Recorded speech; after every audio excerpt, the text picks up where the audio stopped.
revolutional, they probably do as well, but chill. When we start the revolution, when we start the revolution, all they probably do as well, but chill.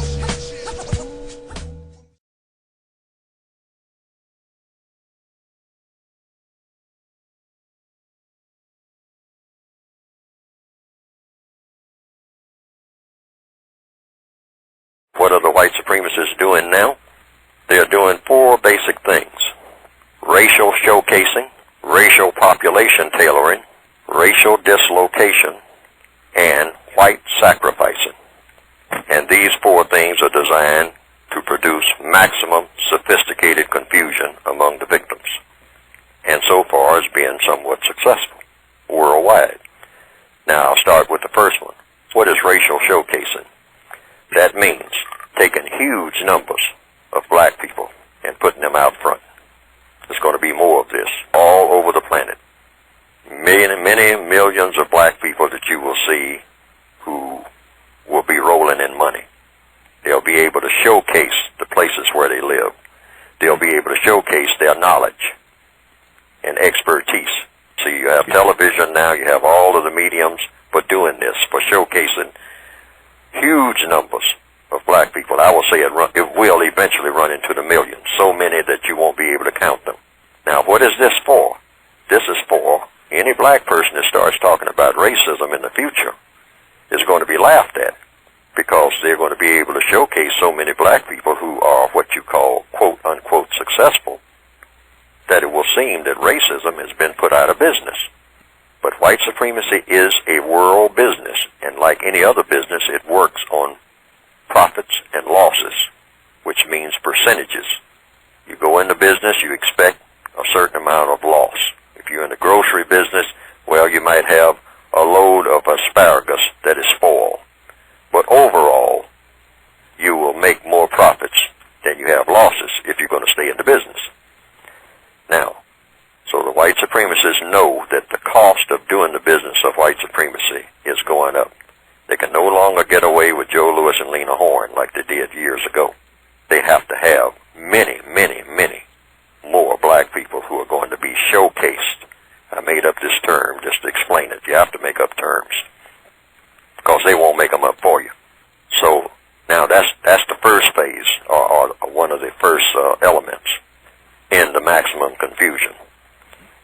And so that black people won't be able to say, they'll say, well, you know, it must be something wrong with me that I'm down and out and don't have a biscuit to eat, because there are so many millions of black people who have so much, so it can't be race.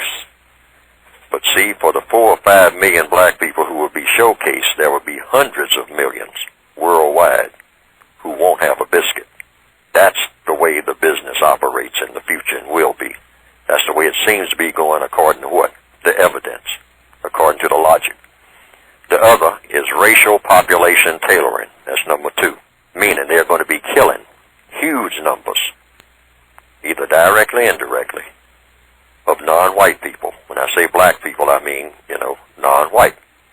Anybody who's in the non-white category, and doing this on an ongoing basis. Not to try to kill them all, because when you're in the business of racism, you don't kill off the thing that you need in order to keep racism going. Your ego trip, which is what it's really all about. But you do tailor the population so you can keep them controlled. So you'll kill off a few million in the Congo, then a few years up the road, you'll kill off a few million in Nigeria, and a few years up the road, you'll kill off a few in Mexico, and on and on and on. And you will highly select the places where you do this. You'll have it all computerized, where you kill off huge numbers, or you have them, even better still, kill off each other, like you do in most of the cities in the northwestern part of the world, called the northwestern hemisphere. Having black people gun down each other, you know, non-white people, the brown people gunning down each other, gangs and all that other foolishness, see? And you kill them off, you know, and you just keep this going, and you egg it on, and you put things in place that will see to it that it just keeps going that way. It never stops, because that's the mentality of the people. And this is racial population tailoring. In other places where the people are reasonably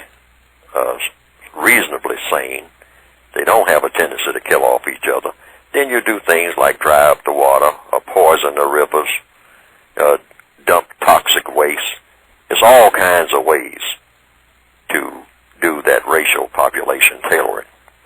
All right, then the other, number 3, is racial dislocation. Keep them moving. People who are forever on the move through eminent domain, urbanization, urban renewal, gentrification, or, here again, drying up the river. You build a dam 800 miles up, and the river seals off the water behind the dam. I mean, the dam is sealed off, the river is sealed off behind the dam. So that means that all the people down in the valley there, they don't get any water. They need water. They depend on the fishing industry.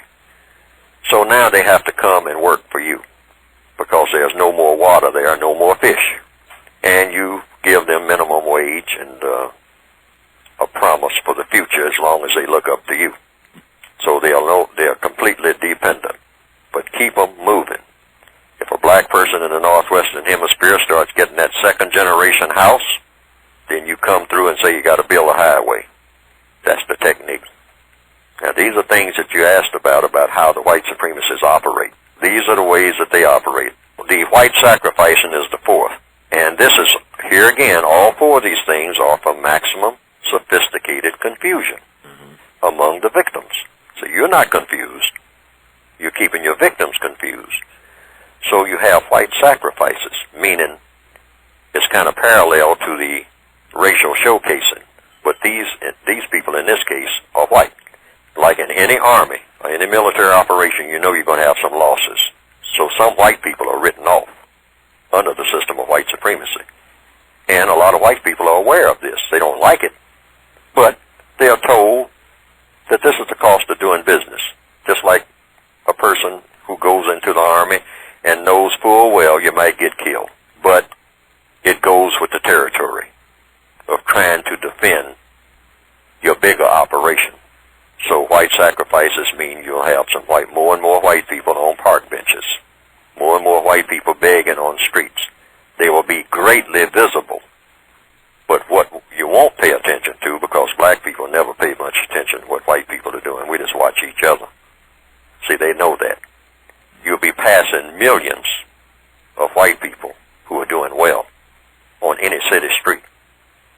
And for the handful of white people who have fallen through the cracks, you might say, sitting in front of the subways or begging in front of these the delicatessen, for the handful that you see doing that, up under the bridge and all like that, it will give the illusion that it's not about race, that white supremacy is officially out of business. So there will be more of these white sacrifices, and they will be greatly visible. But compared to the number of white people who will be prospering, it will be very negligible worldwide. Now those are the 4 maximum sophisticated confusion elements.